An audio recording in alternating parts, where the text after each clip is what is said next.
Natatakot ka bang mag-apply sa BPO dahil high school graduate ka lang tapos wala ka pang BPO experience? Don't worry, kasi pwede ka rin namang matanggap.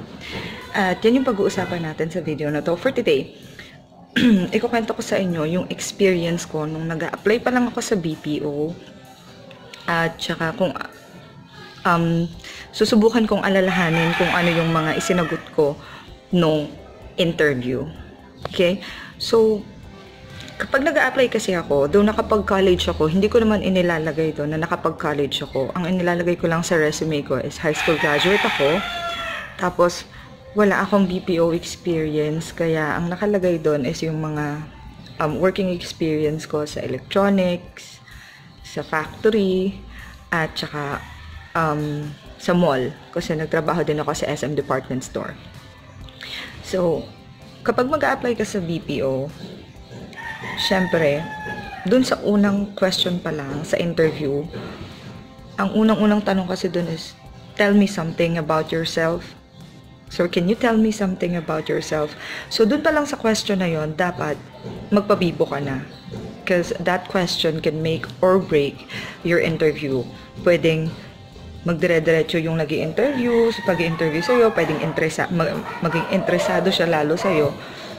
Tanungin ka pa niya ng mas marami, that means mas malaki yung possibility na matanggap ka. Now, after 2 or 3 questions, tapos tinapos na niya, parang wala siyang interest. 'Di ba? So, paano natin ma-prevent yun? Nung nag-apply kasi ako, ang nasa isip ko nun is, bakit kailangang itanong yung tanong na yon? Para saan yun? Kasi, 'di ba? Yun palagi yung intro kapag nag-a-apply. At syempre ako, hindi naman ako natanggap ng unang apply ko pa lang. Marami din akong pinag-applyan. Siguro mga 2, 3 bago ako na-hire. So, palaging yun yung unang tanong. Can you tell me something about yourself? So, ako ang iniisip ko nun, siguro tinatanong nila yun kasi syempre, kailangan nilang malaman kung kaya ko ba talagang magsalita ng English ng dire-diretso. Kasi, dito naman sa atin, ang maraming mga call center company, English naman yung nire-require nila na language. So, siguro doon nila inaalam kung kaya mo bang magsalita ng dire-diretsong English. Doon din nila siguro tinetest yung confidence level mo, kung alam mo yon, kung confident ka ba sa sarili mo, sa pagsasalita mo, sa sinasabi mo. Yun, at saka siguro to break the ice na rin. Kasi nga, syempre, hindi ka naman kilala nung nag-i-interview personally. Ang pagbabasihan niya lang about you is yung nakasulat sa resume mo. So, yun. So, dun pa lang, dun sa unang question na yun pa lang, syempre, kailangan mo na magpabibo. Inilabas ko na lahat, yung English vocabulary skills ko, yung minemorize ko na introductions, speech ko, yung para doon sa particular question na yon, ginalingan ko na I made it sound as natural as I can kasi nga minemorize ko yun Tapos, syempre palagi ako nakangiti para mukhang confident. Tsaka, sabi nga nila kapag ini-interview ka, titingnan mo sa mata yung nag-i-interview. Pero hindi naman yung tutok na habang nagsasalita nakaganyan ka talaga. Siguro once in a while, every time na matatapos yung sentence ko or kung meron akong ipo-point out sa kanya na something interesting or something na gusto kong i-highlight about my sentence, dun ako titingin sa kanya and then after that, I smile. Parang, kagaya ng ginagawa ko ngayon, kapag nagsasalita ako ng ganito, medyo walang bagay, hindi ako tumitingin sa camera. Pero kapag may point yung sasabihin ko, kagaya nito, tumitingin ako sa camera and then nag-smile ako na parang ganito. Parang ganyan lang. O yung simpleng ganon. Huwag naman yung aba, ang creepy mo nun, pre. So, yun. Huwag ganon. Ang kati. So, ayun. Tapos, dun sa first question na yun pa lang, sinabi ko na kaagad na I'm a high school graduate. Tapos, kahit sinabi ko yun, ganito ang trick dyan. Every time na may sasabihin ka about yourself, na, or kapag nagtanong si HR about you, na alam mo na pwedeng maging dahilan para hindi ka matanggap. Like, alam mo na hindi nila na-meet yung hindi mo na-meet yung qualifications nila. Always end it with something positive. Okay? So, sinabi ko, I'm a high school graduate, but I know your company is looking for someone who can speak English very well, and as you can hear me right now, I know I can speak English very well, and I can speak like this for hours with you if you want to. I also know that you require someone who knows how to use a computer, so I can say that I know how to use a computer, but just the basics, because we have a computer subject back in high school, and I'm on social media most of the time, so I always use the computer to browse the internet and to do some tasks like projects, school projects, something like that. Yun, parang ganon. So, though sinabi ko na high school graduate lang ako, ikiniit ko doon sa bandang gitna hanggang dulo nung statement ko na kahit high school graduate lang ako, mamimit ko naman yung qualifications na hinihingi nila. So, marunong mag-English, marunong gumamit ng computer. Kasi sa BPO, noon hindi ko yun alam, pero akala ko sasagot ng tawag. Yung pala, habang kausap mo yung kausap mo sa telepono, nagta-type ka din kasi parang inire-record mo din yung mga napag-usapan nyo. So, ganon. So, dapat marunong din mag-computer kahit papano. Okay, vibrate pa more. And then, ayun. Ngayon, kung wala ka namang BPO experience, ako nung first time ko, wala akong BPO experience. So, ganito ko ginawa yon. Though may working experience ako, pero hindi siya BPO related, alam ko, malakas yung kutob ko na hindi naman siya anong tawag nito? Hindi naman siya tipong, kumbaga, valid sa application ko, hindi siya related. Tapos yung resume ko pa noon, yung general na resume lang, hindi naman siya specific na resume na ito talaga yung post na ina-applyan ko, walang ganon. So, ayun. Paano ko nga ba isiningit yun? Parang ganito. Kasi, pagkasabi ko I'm a high school graduate, but I know that your company is keme, ganyan. I know how to use a computer.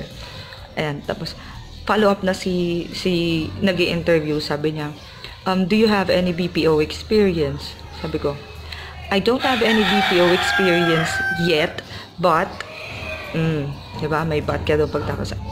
Sinabi ko, wala pa akong BPO experience, pero I do have working experience in the past 3 years. Tapos, sabi ko nga sa inyo, every time na kukwento ka, or magsasabi ka sa nag-i-interview ng something about you na alam mo na hindi ka pwedeng maging dahilan para hindi ka nila tanggapin, always end it with something positive. Okay?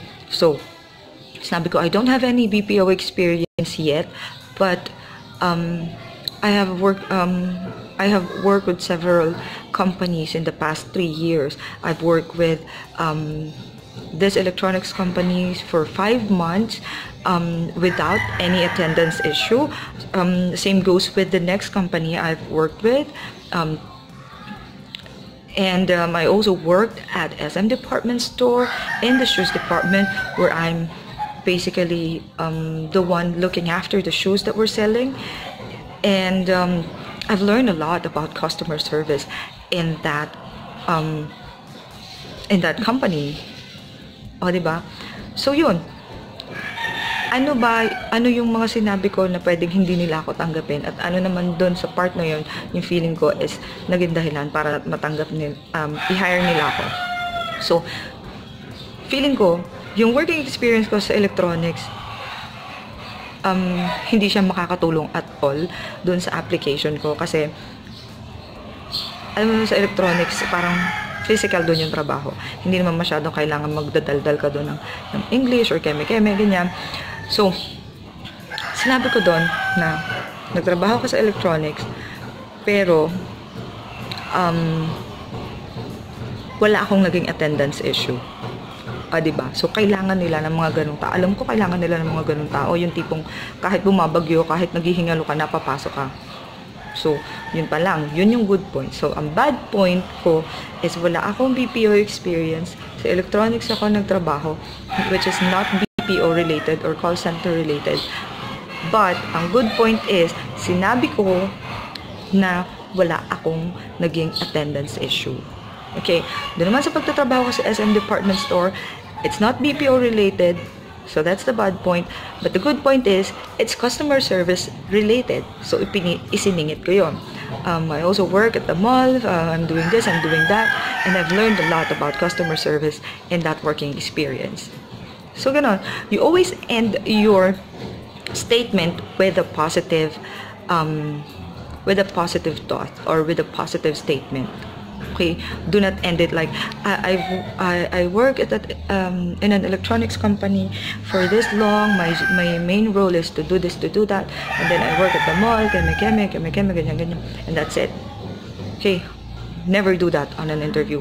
Always end it with something positive, with something na alam mo na i-hire ka nila. So, every time na mag-a-apply ka, lalong-lalo na sa BPO, do your research first. Alamin mo kung ano yung requirements nila, alamin mo kung ano ba yung mga qualifications nila.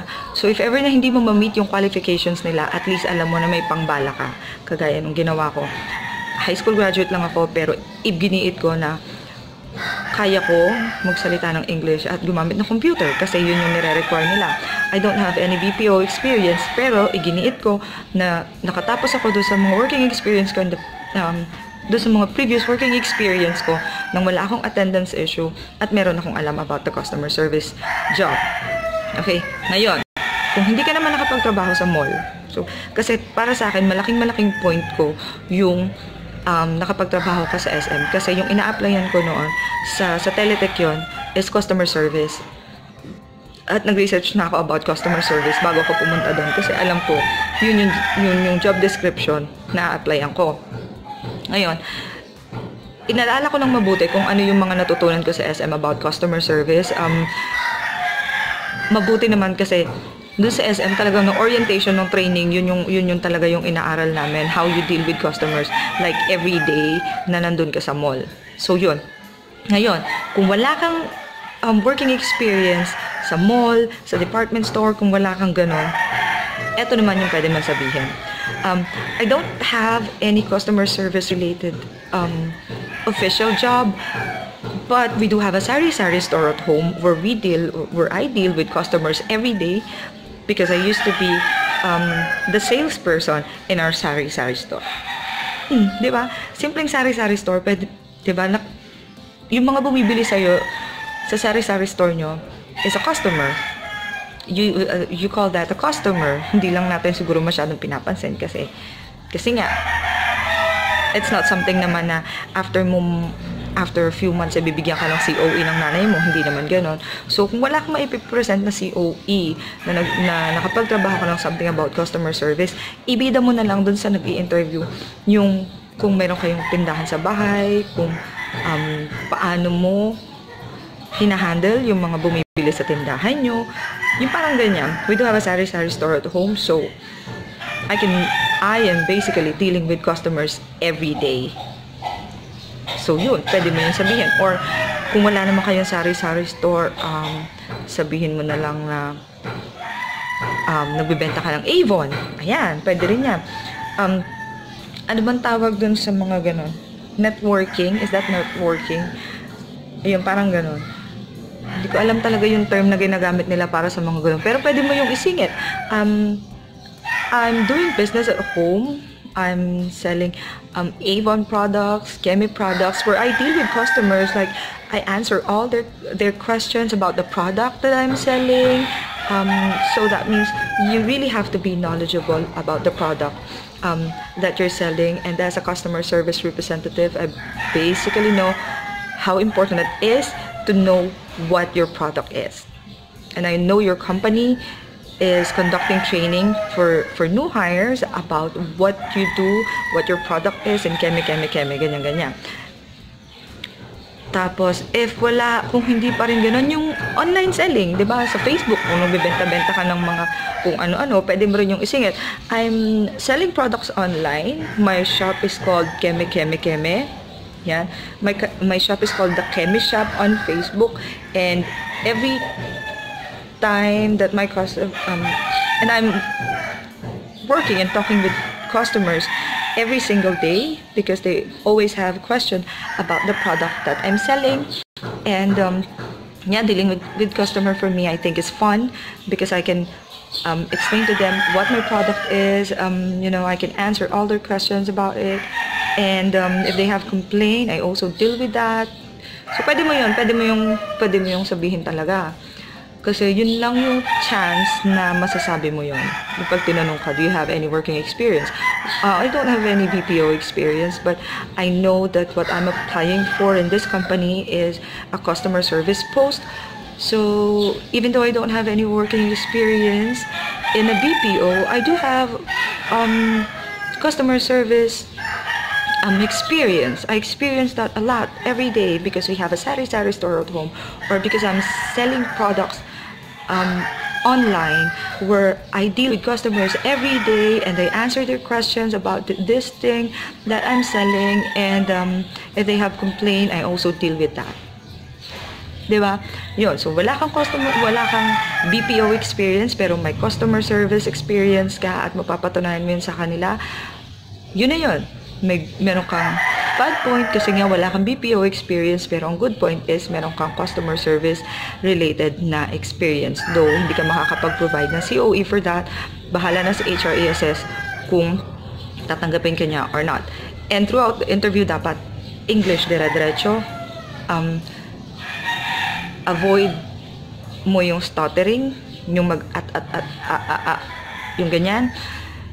I suggest that you talk slowly but clearly and make it sound interesting than talking fast, thinking na mas alive ka pakinggan kung mas mabilis ka magsalita, but it's not. Okay? Kung mas okay if you talk slowly, you talk with you know, you talk positively, and that can catch the HR's attention or the interviewer's attention. Diba? So, parang ganon. So, ayan. Nairaos mo na yung, diba, high school graduate ka lang, pero nakapagbigay ka ng good point about you. Wala kang BPO experience, pero maipipilit mo na meron kang customer service experience. So, that's 2 points na. So, ano pa ba? So, yun lang. Kung mag-a-apply kayo sa BPO, first, do your research. Pangalawa, dun sa research na ginawa mo, dapat alam mo na kung ano yung dapat mong gawin. Okay. So what are the points? Okay. So ano nga ba yung mga dapat mong tandaan? Una, syempre dapat kailangan mo magsalita ng English ng dire-diretso all throughout the interview. Pangalawa, be confident sa grammar mo or sa vocabulary skills mo. Kahit barok ka, basta confident ka, 'di ba? Vocabulary skills can be improved by training and practice. And as you practice it, you get better. Okay? So, ngayon pa lang, start practicing your English vocabulary skills kung interesado ka mag-apply sa BPO. So, yun. Speak the language that they require. Be confident. Always end your sentence positively. Okay? Always show or make the interviewer feel, always tell her that you're willing to learn everything about the post that you're applying for. Okay? So, yun. Do not be afraid na mag-apply sa BPO. Lakas ng loob lang yan. And don't be afraid of rejection. Rejection is always there. Okay? Ako nga, sabi ko sa inyo, hindi ako natanggap nung unang apply ko pa lang. Pero, Hindi ako nawala ng pag-asa. Nag-apply ako ulit hanggang sa natanggap ako. Okay? Do not be afraid to be rejected. Kasi, andun talaga yon. And every time na marireject ka, sasabihin naman nila sa'yo kung saan ka nag-miss. Kagaya ni ate, si ate every time na mag-apply siya, ang miss niya daw palagi is yung B and yung V, yung P and yung F. So, yun palagi yung miss niya. So, those minimal grammar lapses, minsan pinapalampas naman niya ni HR basta alam niya or yung nakikita niya kung gaano ka confident sa sarili mo, sa pagsasalita mo. Kaya importante talaga yung confidence nyo. Kahit kinakabahan, huwag nyo ipahalata na kinakabahan kayo. Pero ako nung nag-a-apply ako, sinabi ko kaagad, kasi sabi niya, how are you? Sinabi ko I'm quite nervous, but I know I can handle this.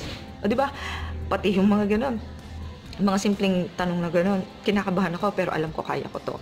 O, diba? So, negative na kinakabahan ako pero positive na alam kong kaya ko to. So, yan. So, every time na sasagot kayo ng question ng nag-interview, kung mag-a-apply kayo sa BPO, again, always end your sentence or your statement positively. So, yun lang po. Sana nakatulong sa inyo itong video na to. Medyo mahaba. And I don't know if I make sense sa pagkukwento ko ng BPO experience ko nung nag-a-apply pa lang ako. But I hope you learned something. And if you like this video, if you learned something, go ahead and give this video a thumbs up. And if you're not yet subscribed to my channel, this is my second video already. No. This is my second video only, and I hope it helps you with your job hunt. And that's it for me for today. And good luck on your job hunt, and sana matanggap ka na. So again, ito ulit si Ronnie, and have a great day everyone. Bye-bye!